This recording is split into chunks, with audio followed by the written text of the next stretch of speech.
Hi everyone, it's the Rugby Show revisited again. It was, if I'm honest, you shouldn't have favourites, but it was one of mine. There wasn't a dry eye in the house from anyone in the office as we were filming, recording and distributing this one.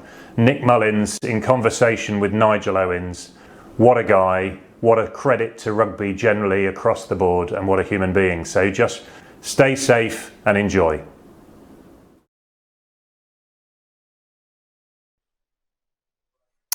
Good afternoon, everybody. Welcome back to the virtual Rugby Show. Thank you very much for being with us. If you were with us an hour or so ago, you'll have already said hello to me. I'm Nick Mullins. I'm commentator for BT Sport and also ITV on the Six Nations and the Rugby World Cup. So much to look forward to over the rest of the day.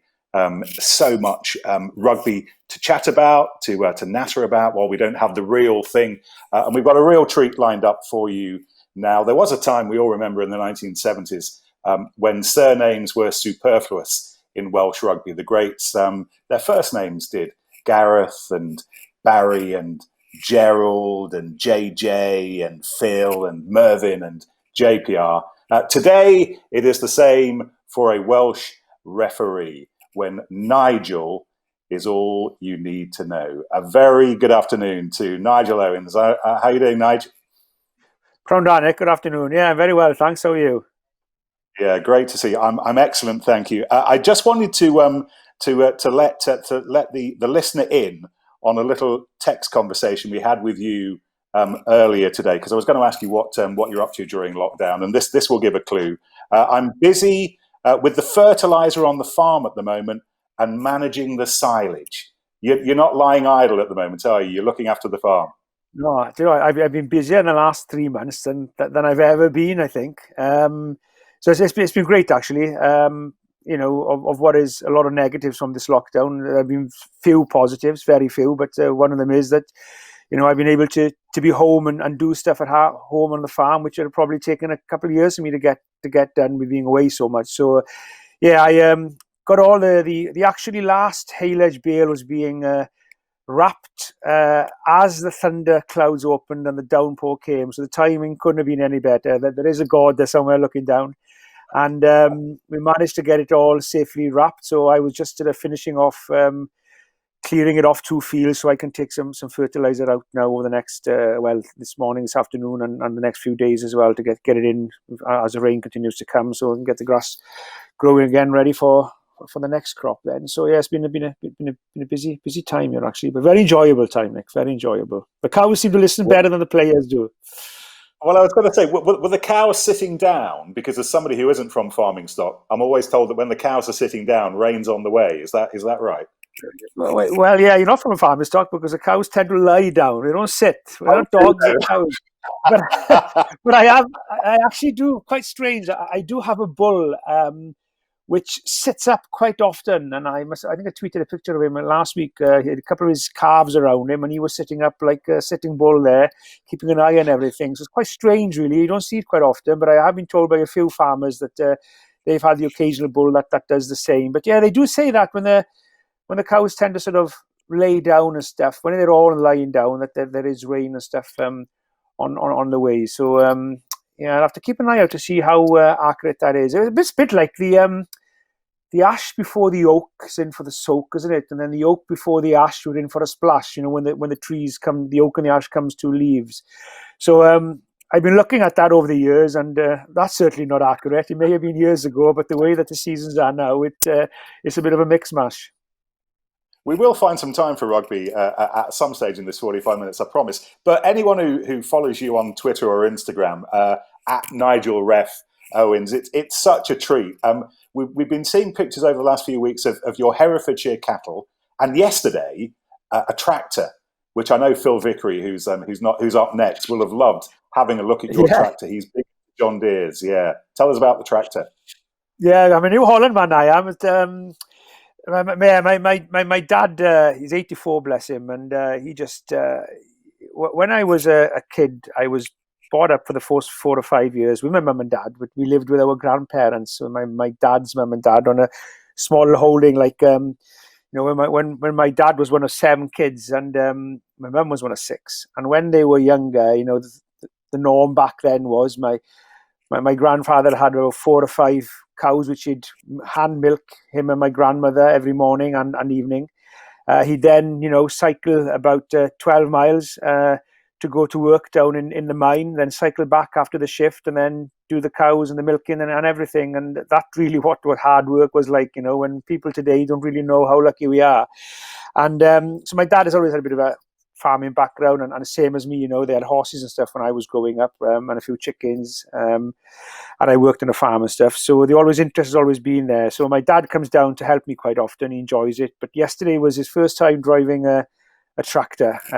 He probably drove the old grey Massey Ferguson many years ago, which was just a clutch, a brake, and a fan throttle, and that was it. But these modern tractors, so yeah, he did a bit of a lesson yesterday, helping me getting the bales and stuff in. So it was great actually, and he enjoyed it. Oh, listen, I've got a million questions that I could plough through over the next 45 minutes, but I'm sure there are loads of you out there with questions of your own for Nigel as well. And here's your opportunity to get in touch with us, and you can ask the great man as well anything that's on your mind. Your earliest rugby memories, Nigel. When do you recall rugby first impacting on you as a young lad? Well, I was brought up in a small village, Nick, about population about 113, 114, the small village. So when my dad was a teenager and in his 20s, they had a football team. Mynydd Cerrig was the name of the village. And if you translate that to English, it translates to a mountain of stone. That's pretty much what it is. Really small knit community. It's right on the mountain. On one side of the valley, you have the coal mining of the Gwyndraeth Valley and the coal mine industry. And then you go down from that valley down into Llanelli, which is about 8-9 miles away. And then on the other side of the valley, you go down to the Carmarthenshire side of it, where you have your green sort of agricultural, huge dairy industry and beef industry, as well as sheep and stuff as well. So that's the type of village I was brought up in. So there was only, because we was only about 140 population in the whole village. And when I was brought up, most families would have 1, 2, maybe 3 kids. When my dad was brought up, most families there had 7, 6, 7, 8, even more kids. So we were only about a handful of us boys in the village around my age. So kicking a football and playing a football is what we did most of the time. And we had the odd game of rugby at the bottom of the street on a little bit of grassland at the bottom of the council estate where I lived. When a couple of mates came over as well. So my sort of first memory of rugby would have been, because it's not like it is now. You didn't have the sort of junior rugby in the club. You played in school and stuff back then more than now.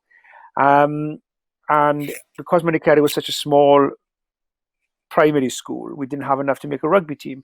So my first actually played rugby at 11 years of age. But my first memory of the rugby was back in 1977. So I was coming up to 6 years of age, and my dad and most of the people in Mynydd Cerrig the men would go over to the Working Men's Club on the Saturday afternoon to watch the Five Nations game, the Wales games, and then I would then take the guess the score around the village, where people would pay 10 pence to guess the score. And then obviously then I'd be allowed then to go over the club. I was about 6, 7 years of age at the time. I was allowed to go to the club then after the final whistle to give them the score sheet and who had won, somebody in the club or somebody who just, were at home.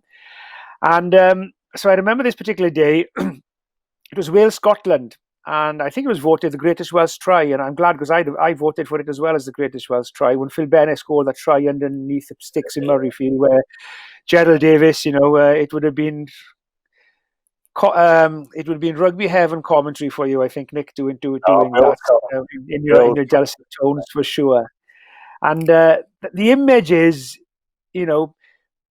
until I look back at it, the image wasn't remembering Gerald Davis and Fenwick's pass and everybody involved and Phil Bennett's sidestep.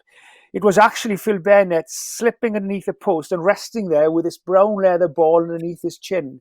And I had a brown leather ball in the garden, very similar to that one. So after this wonderful try, I went out on the field behind the council house where I lived. There were only 12 houses on the council estate. And took my rugby ball with me. I pretended to be Phil Bennett. So I was, 6 years of age, 7 years of age. And there were 2 donkeys in the field. and the donkeys were called Chocolate and Fudge. They were stubborn buggers because every time we tried to jump on their back, they wouldn't move. But here I was now with a rugby ball, pretending to be Phil Bennett, sidestepping the donkeys, kicking the ball over them and running underneath them and scoring the try. And that was my first memory of rugby. And that is the moment, really, that I fell in love with the game. So for all of those out there who wish that I never took up the whistle or got in love with rugby, you can all blame Phil Bennett. And the little brown rugby ball. Yeah, it would have been impossible. Oh, and the two donkeys. Don't forget the donkeys. And the two donkeys. How could you not have fallen in love with rugby, though, Nigel, when you were growing up in the 70s in Wales with that team? And there was so much to enjoy. Actually, just a little side diversion here. You talk about Myneth Cerrig, and I know there's a debate going on back home with you at the moment about whether Welsh names that stupid English people like us can't pronounce properly should be translated into English. I'd imagine that you've got a fairly strong view on that, haven't you? I have. And to be fair, Nick, it's not the stupid English people, because a lot of English people have moved into Wales. A lot of them have learnt the language. And even for those who haven't, particularly Myneth Cerrig, they have been hugely supportive. Not all of them, but most of them have been hugely supportive to the village and to the community. Because Wales is a really, really close-knit community, the village, especially the small villages, you know. And they've been hugely supportive in supporting the welfare committee in the village and organising events in the village, you know, supporting events in the village and, you know, redoing and supporting the club to keep it open when it was going through a tough time. So I have to say that the huge majority of the English people who moved into Wales are hugely, hugely supportive. And even those who haven't moved into Wales, they pretty much, most of them, you know, are supportive of other cultures and other languages. And that's credit to them. It's unfortunate sometimes, Nick, that it's a few sometimes, not just English people, very few of them. Some of them are even Welsh people born here who don't speak the language, but take a negative view on the language as well. So, but yes, you know, for people who don't speak the Welsh language, it is difficult it's hugely difficult to learn the language. It's very enjoyable, but if if you're older and you've never learned it before, it is tough and a lot of effort required, but very enjoyable and worthwhile doing. And you know, I think it is a hugely important part of our culture and heritage. And for all countries, the same goes for England as well, to be fair, you know, for the English culture and heritage. It's important that they keep that. Same in Ireland, Scotland, Wales, you know, the Cornish, you know, Yorkshire as well, everybody in every country in the world, because once you lose your culture and your heritage, and particularly here in Wales, we lose our language, and then I think your nation dies, because that is the heartbeat of your nation, I think, is your culture, your heritage, and your language, and who you truly are. So, you know, I'm all for immigration and people moving to different parts of the world for whatever reason. I do believe that it needs to be in a controlled manner, you know, because mass immigration will have its issues. So, you know, I support immigration, but it has to be, you know, at a sensible and a controlled way, which way that is. But I do think, and I hugely believe, that if you move to any country, then you respect their values, their culture, their language, their history, whether you have to believe in it or agree with it. You need to respect it and understand that you actually moved to that country. And I think, you know, it's important we keep those Welsh names, you know, alive. And even if you can't pronounce it properly, doesn't matter. As long as you still try to pronounce it, or even if there's an English version of it, that you use the English version, but there is no way that Welsh version should be eliminated or changed to an English version because people can't pronounce it. So I am a firm believer in that. And in all fairness, are the majority of people, not just in Wales, but in all the other countries as well. And there was some councillor in Cardiff this week who was having a go at it. And I just said, well, look, you know, why don't you go and if you move to France, then are you going to ask them to change their names of the places because you can't pronounce it? No, you know, be respectful to the country you live in. And it doesn't matter, because it doesn't matter who you are. You know, you should be respectful to people, whether you're black, white, your religious beliefs, your sexual orientation, it doesn't matter. You should be treated the same. And, you know, respectful and equality means equality wherever you are in the world. So I really am a firm believer, and I really do think that the Welsh Assembly, the Welsh Government, you really, really need to step up and do more to protect and look after our cultures and our heritage, as do all the countries, and it's important in England as well that the English people, protect and remember their heritage and culture, because that is what has built us into who we are today, I think, and particularly here in Wales, because our language is, still about 20% of the population speak it, and it's growing slowly as well, which is great to hear. And it's important that we do maintain that, because it really does, you imagine going to the Millennium Stadium or the Principality Stadium yet now, Nick, and not hearing my Hen Lad Vanade anymore. Imagine people coming into Wales and saying, look, we can't pronounce my Hen Lad Vanade, you need to change it to an English version, No way, Be respectful, learn the names of the places, or if you can't learn them or don't want to learn them, then don't try and change them. So when you were growing up in Munich Erig, was Welsh your first language? Is it your first language? Yeah, it is. I couldn't speak English until I was about. I was taught it in school, so I was about 5-6 years of age, and I was about 7 or 8 years of age before I started conversing in English. When a couple of non-English people moved into the village, and the kids were around the same age as me, and that's when I started really conversing in English for the first time, really, because things are different now. Back then, you had your primary school in your village, then you went to your local comprehensive or grammar school, it was at the time, or your Welsh medium comprehensive school. But now things are different. So many primary schools have closed. Kids have to travel sometimes hours now to get to the other school, to another primary school.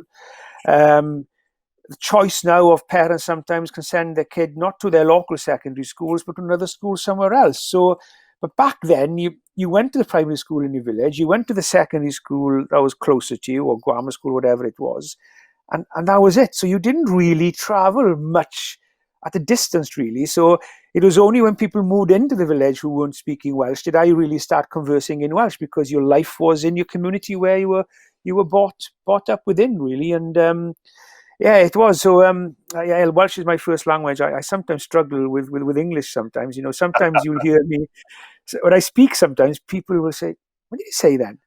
And it may be a Welsh word will have slipped out, because either I don't know the English word for it, or it's just natural to say it. There's so much that we'd like to revisit on you as a lad growing up, Nigel, but we will come to that. But we're getting a pile of questions, so let's have some questions that don't bear any real relevance chronologically at the moment. But let's fire a few in. Paul Thompson wonders. He's a referee from Somerset. Always wanted to know why football referees don't get the same respect as rugby referees. If you could fix football, what would you suggest? Well, I'd be a millionaire if I could fix football. I think it's that value of respect. Whether it's a cultural thing. People will say, "Well, it's a class thing." Well, I would say, well, I'm not quite sure if that is quite right, because in Wales and Limerick, I believe, Munster area, they are traditional working class games. The people who played in rugby in Wales and in Limerick, they're working class from the council estates around here. The rugby was built up around the coal mining industry and the villages, and around the slate of the quarries in North Wales as well. So when the people say, well, it's a class thing, I say, well, no, it's a working class game in Wales, or it's a game for all in Wales. Now, that's changing in England and other places as well, but traditionally it's been a middle to upper class game, although, there are opportunities greatly so as well for all to involve in the game, and it should be a game for all as well. So I'm not sure if I agree with that, but there is, for whatever reason, that value of respect, which is the most important ethos of rugby, and which rugby, I do believe, rugby can't take the moral high ground above football or any other sport. There's a lot of issues that rugby need to deal with and can do better at. But one of the values that I do think it leads the way in and continues to maintain that value is that value of respect. Now, for whatever reason, you don't see that on the football pitch, players' respect to officials, and vice versa. I spoke in a dinner, in a lunch at one time with an ex professional football referee. And he was telling me and telling the audience some stories of the way that he used to speak to some of the players. And I thought, well, if that's the way the referee speaks to the players, no wonder the players think it's okay to speak to the referee like that. So it works both ways. So I do think that football at the very, very top, there's no point spending all this great work that they do in going to schools with a fair play scheme and, the red card and on all the great schemes that the FA have in schools. It has to start at the top because the kids will look up at their superstars. And football, I believe, more than any other sport in the world, has a huge influence on society and young people in society in everyday life. So the way those players conduct themselves will filter down to the very, very grassroots in the community game. So they need to address it at the top. And I think that needs the backing of the FA and FIFA as well. It needs the backing of them to install this respect, whether it's a 10-yard rule, whether it is citing afterwards, whether it is sending people off who are disrespectful and not showing that respect. But it needs to be done. But until it's done at the very, very top of the game, then it's not going to filter down all the way to the bottom. So, I think football is a wonderful game. I enjoy watching football. I tend to watch the highlights more than watch actual whole games. But, it has to start at the very top of the game. And I think it will be a better game if it did do that. But I don't think rugby can take the moral high ground because there are things that we can do better and need to do better as well. Yeah, I'd love to be watching you referee a Premier League game, though. That would be a lot of fun. Next question. It would last 20 minutes, Nick. They'd be down to 5-a-side and then the game would be over. There'd be nobody left on the pitch, would there? Gareth Eichen, this is an interesting question. How much conversation is there between you and the squad coaches before games? What does that relationship look like, Nigel? It tends to vary a lot in tournaments. You tend to find that maybe in Pro 14 matches, you get the odd conversation sometimes.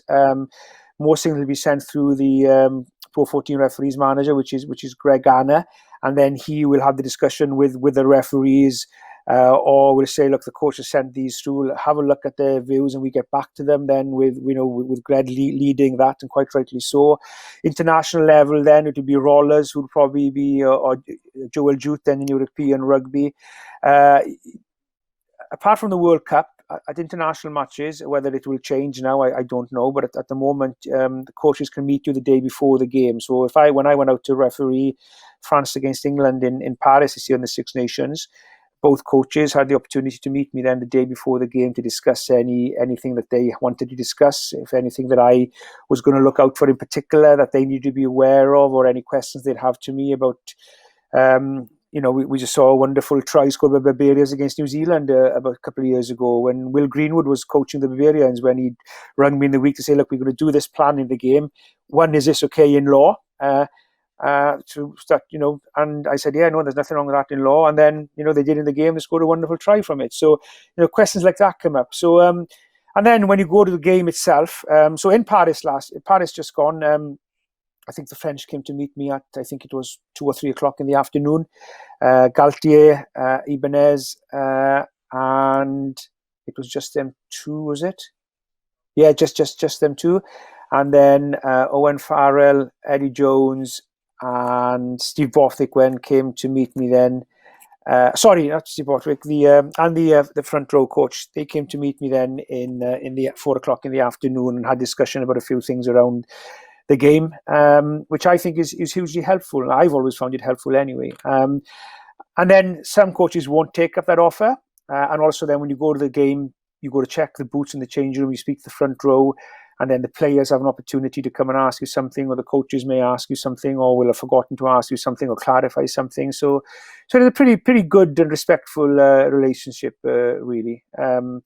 And I always find it very, very, very beneficial for everybody concerned, I believe, because if, let's say, if I'd have part of my preparation, let's say I would have watched France and England play, a bit more difficult the first weekend of the Six Nations, but if I'd have watched them during the World Cup, and there was something in the World Cup that I thought, if they did that when I was refereeing them, then I would be penalising it, or they're starting to, creep on the offside line, or whatever it would be, then I will speak to them before the game and say, look, in the last game, I just thought that quite a few times, maybe, for example, France or England, whichever it may be, I think maybe you were, not giving the correct gap in the line out.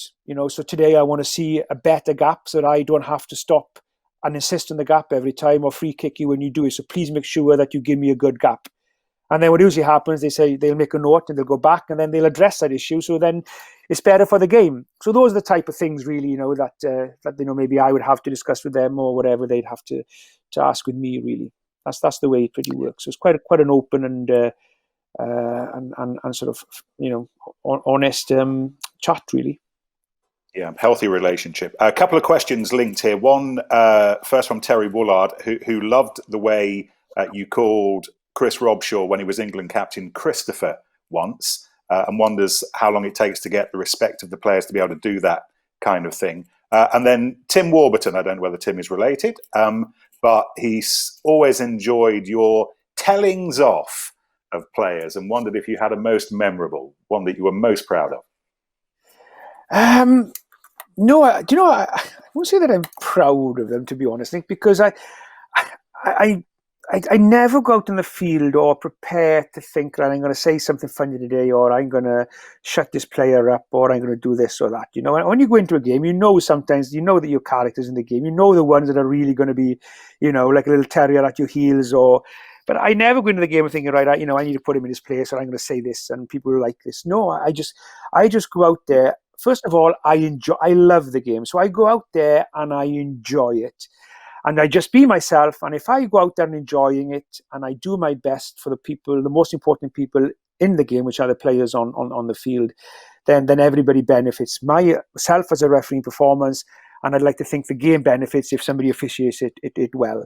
So I don't go out there preparing anything. It's just me. This is who I am. I just say it as it is. And when Chris Robshaw came up and sort of, I explained to him once or twice, and Chris is a great guy. I have a huge amount of respect and time for Chris Robshaw, and particularly in the way that he conducted himself, which was a very difficult period as an England captain when, you're playing at home in the World Cup, things don't go your way, you don't make the knockout stages. And that would have been hugely, hugely difficult for everybody involved. But he's such a great rugby man and person. In the way that he conducted himself then and after, he's a huge credit to him as a person. And I have a huge, huge amount of respect for him. A great player and a great captain as well. And he was just in this, I think it was a Super Saturday game, I think it was, when it was an absolutely unbelievable game, a day of rugby in the Six Nations back in 2015. When Ireland finally won the championship that day after it had gone Wales' first game. And then if England were within a try of beating France, they would have taken the championship. And then Ireland landed up winning it up in Murrayfield. And he came up now a couple of times and I explained to him and said, no, this is what it is. And then he came again and I said, Christopher, and it was just natural, really, and I don't know why, whether it was, maybe when teachers, in school, Nigel, come on, that's enough, or my mum would say, Nigel, so I don't know. And so, and I wasn't being disrespectful to anybody at all. Christopher took it in the exact context that I meant it. So, and to me, you should never speak down to people, not only on rugby field, but, in society as well. And I'd like to think that I never speak down to people. Yeah, but you've got to remember you're controlling a hugely physical contact sport where emotions are high, adrenaline is flowing, people are battering each other and things can spill over. So as a referee, you sometimes need to be firm, always respectful, always fair, but also you have sometimes, your voice needs to change. Your body language needs to be confident. Sometimes you need to give a little stare, hey, that's enough now, because you need to be in control. So, and I'd like to think that over the years that I have, I've heard one or two ex-players disappointingly write a few articles saying that I shouldn't be speaking to players like that, or saying, Christopher, and well, no, I am never disrespectful, and I'm pretty sure that the players will tell you that as well, that the respect works the both way, hopefully. So, and I don't think I've got a most memorable one, probably the one that everybody remembers, because I certainly don't say them to be memorable, and I come off a field sometimes, and people will tell me, oh, what you said today was brilliant, it was funny, it went viral, and I'm thinking, what the hell did I say then? And they say, oh, you said this. And I thought, people really think that's so funny? But obviously the one that stands out for most people is, well, the two really is one, the Christopher one, because do pretty much most of my speaking events are probably in England, and people just come up, a lot of people come up with a photo of me and Chris Robshaw and ask me to sign Christopher on it, and Nigel Owens. But probably the one that most people remember is the This Is Not Soccer, I guess. And again, that just happened, I just said it as it was at the time, because To Be a Sporters was just questing a decision. And I think I'd been watching a soccer game that week where the players went up to the referee and questioning and pundits, and everybody was saying, oh, this is enough, and there's too much of this going on. And this was happening on the Saturday in Treviso, Munster, out in Munster. And I just said, hey, this is not soccer, and that's just the way it came from. It wasn't planned or anything like that. So, yeah, so those probably are the two that people sort of remember more than anything, I guess. You talked about the Owens stare there, Nigel, the stare, the glare that has cast 1,000 professional players into the wilderness. There's a brilliant article with you in this month's Rugby World, well worth watching. Look at that stare there. What do you... Is that your A-grade stare? How would you describe that? Is that your friendly face? Or is that an angry face? That's supposed to be my photogenic face. That's supposed to be. That was the T-shirt campaign. That was for respect in the game during the Six Nations 2016 or 17, I think it was. Yeah, that it's funny. Do you know when you do a lot of photo shoots for whatever different reasons, and pretty much nearly all the photo shoots, they all want that, that refereeing glare, that stare, that serious look. Very, very few want me laughing and smiling. So when you do see photos and stuff like that, it's because people ask me to say, oh, no, you're smiling too much now. No, just give me that stare, And I think, well, I'm not a miserable person. I've been consistently offside. Oh, yeah, no. I'd step back a metre or two.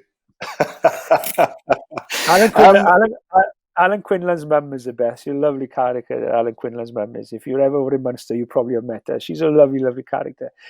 And she always says to me, no matter how much I try to stare at him over the years when he was growing up, he would never listen. But when you stare at him on the field, he says, you put shiver in his boots. It's just great to chat rugby night while we don't have any to watch to referee on. But we're raising a bit of cash as well for a wonderful charity, Delalio Rugby Works. Text rugby to 70460 if you fancy throwing a few coppers in a fantastic direction. And I mentioned Delalio Rugby Works because we've had a question from the charity, Nigel, which is a brilliant question. We work with young people in South Wales who are facing their own challenges to succeed in life. Our question is, what one piece of advice would you give young people to help them achieve and create a positive future? I think it's very difficult to give one advice, because nothing is as simple as that one thing can fix everything. I think, first of all, what I have found from my own experience is you need to enjoy what you're doing. So whatever you want to achieve or what you want to be, you need to do it because you enjoy it, because you're going to enjoy what you're doing. And if you are going to enjoy what you're doing, then you are going to be much better at it, because then what you need to achieve is hard work, a little bit of luck along the way, like we all need. But, nothing is handed to you free on a plate. Maybe for some, a privileged few, maybe they are very lucky in that sense. But for the majority of us, from a working class background, brought up on a council estate, and my dad endured a year on the miners' strike and, tough times. I've had to work and been taught by my mum and dad as well, to along the way, and which has contributed hugely to what my moral compass is today. So things do come with hard work. So you have to put that effort in. But if you are going to enjoy something, you're going to put that effort in a bit more, and be yourself as well. Don't try to be anybody you can't. But I think probably the most important message is probably not for those young kids. It's for the other people around those young kids, or the establishment today, which needs to give the young kids and everybody the opportunity. And if you give people the opportunity and equality and fairness, then that will give those young people hope, and it'll give them the opportunity then to do their best, to give the effort in, not to be afraid to make mistakes along the way, to work hard if you want to achieve anything. But I think a lot of it is outside of their control. A lot of it they can control. But first of all, in order for them to have things which they can control themselves, they need to be given the opportunity. And that's where many, many different things, different establishments and everything can contribute in giving that opportunity. And that, I think, is hugely important for them. So when they get that opportunity, grab that opportunity with both hands, because that's how refereeing started for me, just by pure chance, and I got that opportunity by chance, and I enjoyed it, and I grabbed it by both hands. So when opportunities do come your way, grab it with both hands and give it your best, and enjoy it, and always be respectful. Always be respectful to everybody around you. While we think about young lives, Nigel, and the opportunities ahead and the challenges, I hope we all know your story and the road that you've taken to be where you are now. We've heard you talk about your dad, but I'm particularly taken as well by the role your mum played, helping you get through the darkest periods imaginable. Could you just reflect on that? I know it's 25 to 1 on a Saturday lunchtime, so not the easiest conversation to have, but it would be remiss of us not to touch on it today. Yeah, look, a lot of people would tell you that life is what you make it. I'm a firm believer that before you get to that stage in your life, that life makes you. Hence what I just said to you earlier, when, young kids getting opportunities before they can make, lives themselves. And what I mean by life makes you is the way you're brought up, how you're brought up by your mum and dad or parent or guardians, taught what is right and wrong, the value of respect, just to say those little words of please and thank you and sorry, when you do something wrong, and to mean it when you say it. Where you're brought up, the community you're brought up within, the school you go to, influences on teachers, sporting clubs you participate in, coaches, friends, the people you spend your time with. All this, when you're growing up, will have a huge influence on what your moral compass will probably become for the rest of your life. There's always exceptions to the norm, of course it is, but it'll contribute hugely to the person that you become when you're older. And I was brought up by my mum and dad, a loving, caring family, which unfortunately some people don't get that today, or even back then. But I was very lucky, like many of us are, to be brought up in that loving home. And, I have a huge amount that I owe to I could never repay my mum and dad. My dad is still here, as you mentioned. My mum passed away now over 11 years ago. And yeah, when I went through that very, very, very dark time, when I was in my mid-20s, I was fighting against my sexuality. Didn't want to become the person I was becoming. Didn't want to be gay. It was making me very, very depressed, in a very dark place. I was suffering from anxiety. I then became bulimic through it as well. I'm still bulimic today, but not to the extent I was back then. I was then, went to the gym. I lost a lot of weight through the eating disorder, bulimia.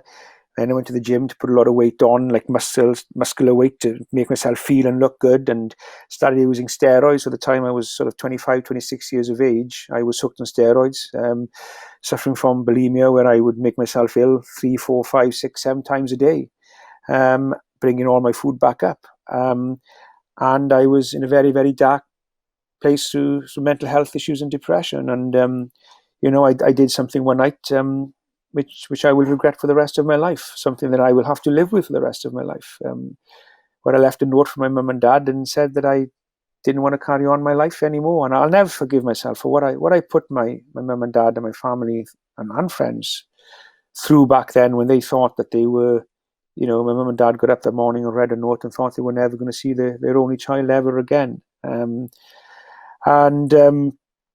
overdosed on some tablets. I got airlifted to hospital. I spent 3 or 4 days in intensive care. I came out of intensive care, and the doctor said to me, "Look, Nigel, you're a very, very lucky young man. It's been another 20 minutes and it'd been too late to save you."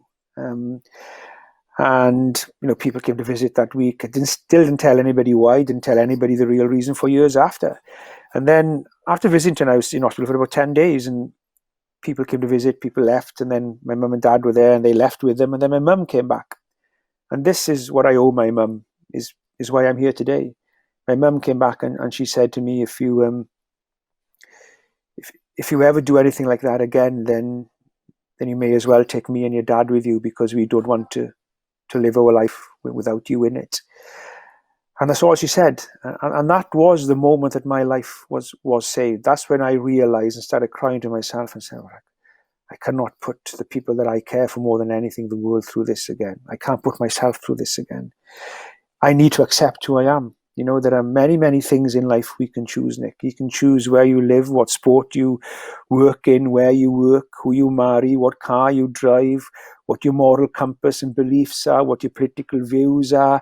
Many, many things in life we can choose. There are very, very few things we can't. And one of the things we can't choose is our sexuality. And that was the biggest challenge. You know, refereeing that World Cup, God, nearly 5 years ago now, in Twickenham between Australia and New Zealand, which is the biggest game in world rugby, which only happens once every 4 years. The challenge of refereeing that World Cup is massive. The pressure I was under was huge, but it was nothing. It was nothing compared to the challenge of accepting who I was. And if it wasn't for my mum in accepting me, who I was, as well as my dad, and her coming back that night and saying those words to me, which made me realize, you know, of how lucky I am to get that second chance. And a lot of people don't get that second chance. And you know, when you hear, you know, some people saying, you know, oh, people who take their own lives, it's very selfish. Do they realize what they do when they leave people behind? And you don't. When you're in that dark, dark place, believe me, you don't realize, you know, you actually feel that the people you are leaving behind are going to be better off without you. You think you're a burden to them. And that's why a lot of people, young people in particular, don't see it then. It's only when you get a second chance. And I was so lucky to get that second chance. So many other people don't, unfortunately. But I got the second chance, and I realized, you know, through the words of my mum, what I had done to them, or what their lives would have been like. Because when people do take their own lives, the loved ones you leave behind, their lives are never the same again. Their lives are changed forever. And I owe it to my mum when she came back and said those words, that there is no doubt that they saved my life. There is no doubt about that. And that is the message I would tell to a lot of people now, particularly young people, but all ages as well. Like, if you're in that dark place, please don't feel that the world or the people that you love or love you are going to be better off without you because you're a burden to them. You're not. They will be worse off without you in their lives. So, you know, don't be afraid to share and speak about your troubles, to ask for help as well, because believe me, there is a way through it. And when you do see that way through it, or when you get that, you know, second chance because you've gone to seek help about it, you will realize that life is worth living, no matter how difficult those times are when you think it's not. Oh, Nigel, honestly, I can only imagine how proud your mum is of you right now, and your dad as well, of course. And I almost want to apologize for having to ask you the question, but it must be so tiring, so draining for you to relive those moments. But the strength it gives other people, I'm sure, to hear what you've been through and what you have done off the back of that is just incredibly powerful. And the amount of love on our feed at the moment for you is incredible. And it won't be the first time, and it won't be the last time. But I hope you gain enormous strength and warmth from the way people feel about you, and for the love we all have for you. So thank you very much for that. Thank you. You've refed a record 98 tests. You've got to carry on a little bit longer, because we all want to see you get to 100. You've done the World Cup final in 2015, as you said. You've done European finals, and just to line things a little bit, you have done Pencoed under 12s once. Tell us about Pencoed under 12s. Yeah. I'm surprised, or maybe somebody has asked the question for you there now, is, what's your favourite game, or what's your proudest moment, who's your best player? You just can't answer it, because there's so many different players who are brilliant in their different positions. There's so many different games, the game that I refereed, which was the last game that my mum, the first game she really sat down and watched, and the last game that she ever saw me refereeing before she passed away. That's something special. South Africa, New Zealand in 2013, in that epic game in Ellis Park, was an absolutely unbelievable game of rugby, the World Cup final. So there's so many different games that mean something special, or you could count as your favourite moment. But the Pencoed and the 12s one, is probably it. Is one of my favourite moments in the game of rugby, because I'd gone. I think it was myself and Dan Lydiate had gone there to do a Q&A a couple of weeks before, and we'd gone to meet the under 12s first of all. And then the coach asked me afterwards, before we went to do the evening entertainment then with the rest of the club, the under 12s coach asked, "Look, we're playing Cwmbran," he said. It's a big game, because these two are the best teams in Wales. There's always a big battle all through the age groups, and they played each other. Would you mind coming a referee? Do you mean a lot to the kids? And I said, well, yeah, of course I will, no problem. And Pencoed is about 50 minutes from where I live. And I said, let me know when. He said, the game is, I said, I don't know my fixtures yet for that weekend, but hopefully if I'm refereeing on a Saturday, then I can. If I'm refereeing on a Sunday, because European Cup weekend, then obviously I won't be able to do it. So the fixtures came through, and I was doing Leicester against Ulster in Welford Road on the Saturday night. It was the prime time game, because I think if Ulster won, they were through and home in the quarterfinals.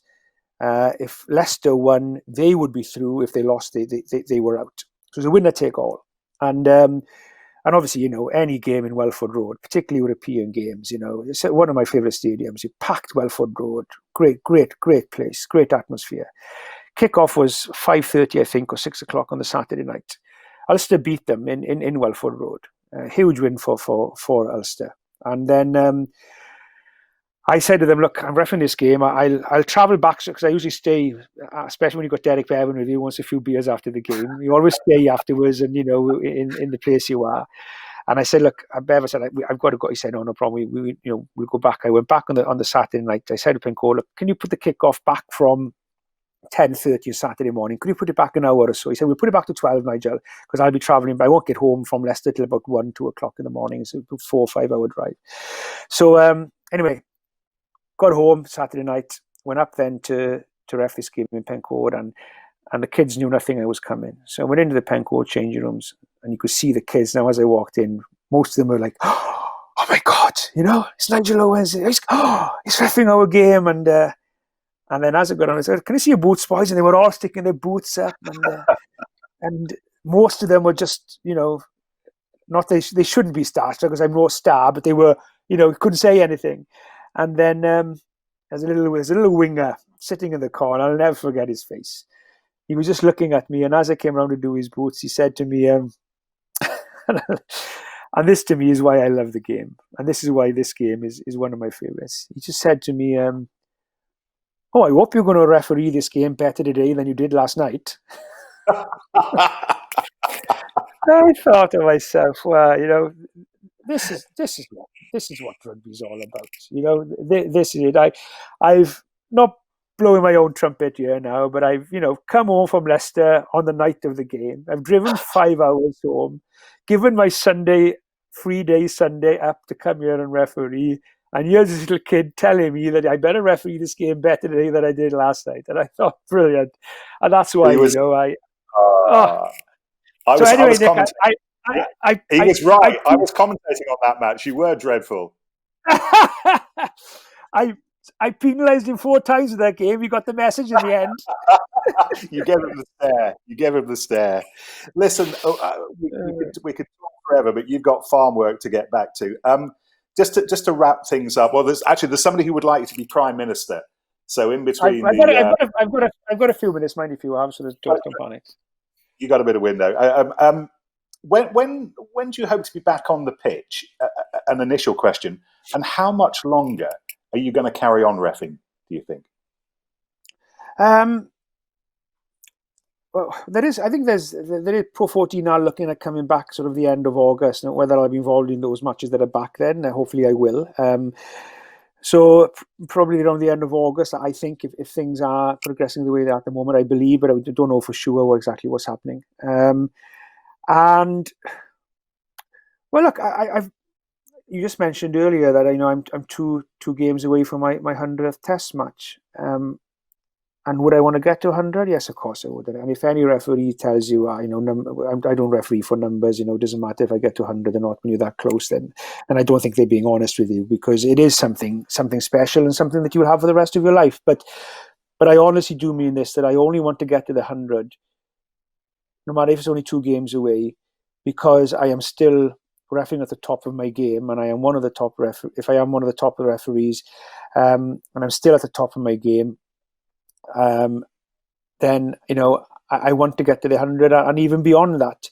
I don't want to get to the 100 just for the sake of it. Nigel, we'll give you 2 games. You're not refereeing as well as you were. You're not one of our top referees anymore, but we'll give you. I would say no. I don't want them. If I don't deserve to do it, then I don't want those games, and I honestly mean that.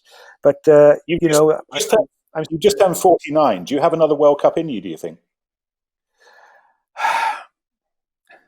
A very difficult question to and I said this to Alan Roland and the World Rugby refereeing selection group after the World Cup. When they asked me what my plans were, and I said, well, look, you're asking me, I'm still one of your top referees. I refereed a quarterfinal and the semi-final, which turned out to be the best game in the World Cup, in New Zealand and England.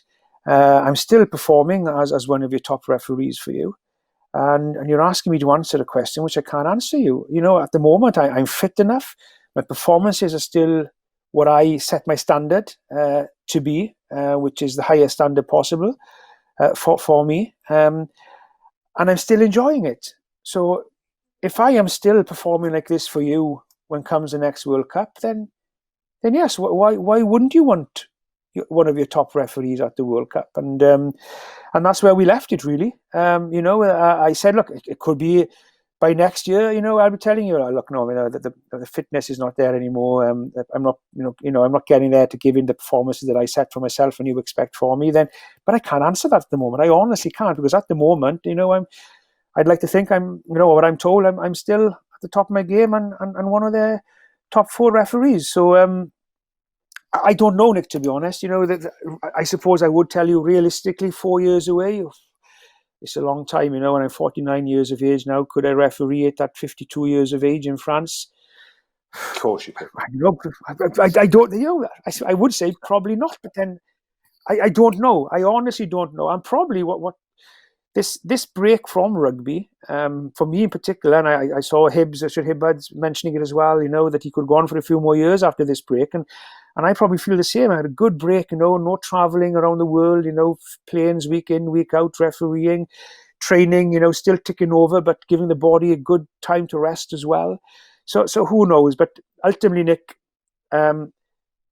if I'm not performing at the standard that I set myself, then nobody will have to tell me to give up. I'll be making that decision myself. But if I'm still performing at the top of my game, then that decision is going to be in my hands. It'll be the powers to be who decide. And as I said to them before, look, if I'm still your top referees, then surely that, yes, you need to bring people through. Yes, you have to look for the future, and we have to develop referees. It's a part of it. But the game also needs development, but it also needs the best referees for the best games as well. So that's all I can say at the moment. And the decision probably it'll be mine if I feel my performance is going. But if I still believe that I perform at the top of my game as I am now, then the decision will probably be down to other people. So it'll be for them to decide, really. So who knows, where we are at the moment. Well, I'll go on for as long as you can. It won't be the same without you. Listen, I'm looking over the top of your shoulder through the Velux windows. It looks like it's brightening up. So you might have a bit more work to do out on the farm. Your idea that you could put your feet up this afternoon might have been kiboshed. Yeah, I wish it was. No, it's I'm supposed to put some seeds in this afternoon as well.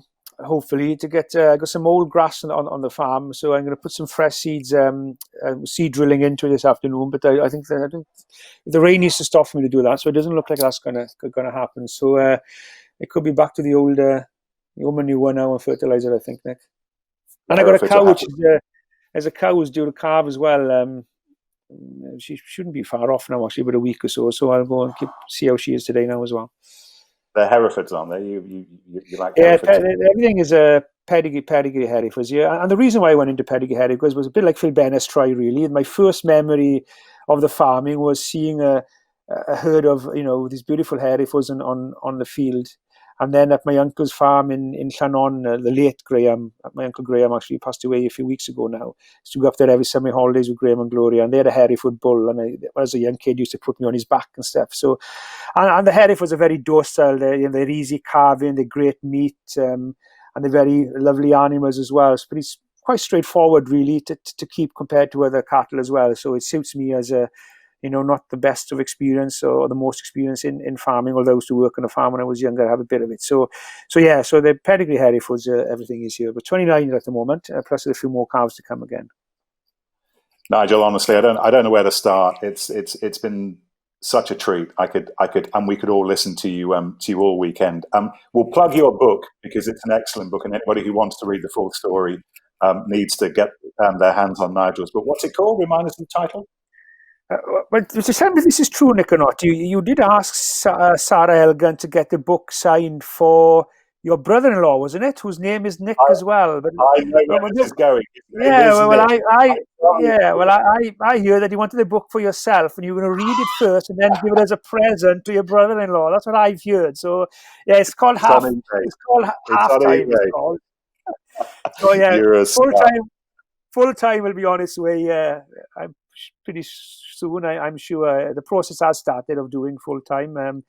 So there'll be a few things I'll be able to say in that which I wasn't able to say whilst I'm still refereeing. Nothing nasty to anybody, but an honest view and an honest opinion and frank. Well, I know anyone who wants to listen to you on the after dinner circuit as well. You are one of the best in the world for the reasons that we've all been enjoying over the last it's 56 minutes. So we need to pay some overtime. Thank you so much, Nigel. Honestly, I don't know where to start. Your heart and your love for the game and what you bring to the game and what you've given to the game. I'm not clever enough with words to sum it all up, but we all feel it in our heads and in our hearts. So thank you so much, and thank you once again for being as honest with us as you have been today. You're such an inspiration. Yeah, thanks, Nick. And can I just say well done as well to everybody involved, and Lawrence in particular, to everybody involved in the Delalio Foundation, who the amount of great work that they do for such a brilliant cause in helping a lot of young kids and stuff in particular. So well done, everybody involved. Sometimes Nick, it's the likes of you and me. Sometimes we get the plaudits for hosting something or doing a Q&A and stuff like that. But the people behind the scenes, really, who are working tirelessly hard and probably don't get the thanks that they deserve, really, they're the really true people who really are the backbone of all these great causes. So well done to everybody involved in this wonderful foundation. So I hope people will donate to it. So, and it's been a pleasure to be on. So thanks, and I'm sure I'm see you sometime in the future when the season kicks off again. Yeah, outstanding words, Nigel. Thank you. We're all looking forward to seeing you back on the pitch again, and for the game to be occupying us on a Saturday afternoon, as opposed to your Herefordshire or the Tractors or whatever else you're going to go and busy yourself with this afternoon. Thank you so much. Stay well, and we'll see you back with whistle in hand as soon as possible. We all hope. Bless you. Cheers, pleasure, Nick. All the best. Bye bye. Well, what a joy that was chatting to Nigel. Just a reminder that this event is fundraising for Delalio Rugby Works. If you would like to donate, text RUGBY to 70460 to donate £10. Text costs £10 plus one standard rate message.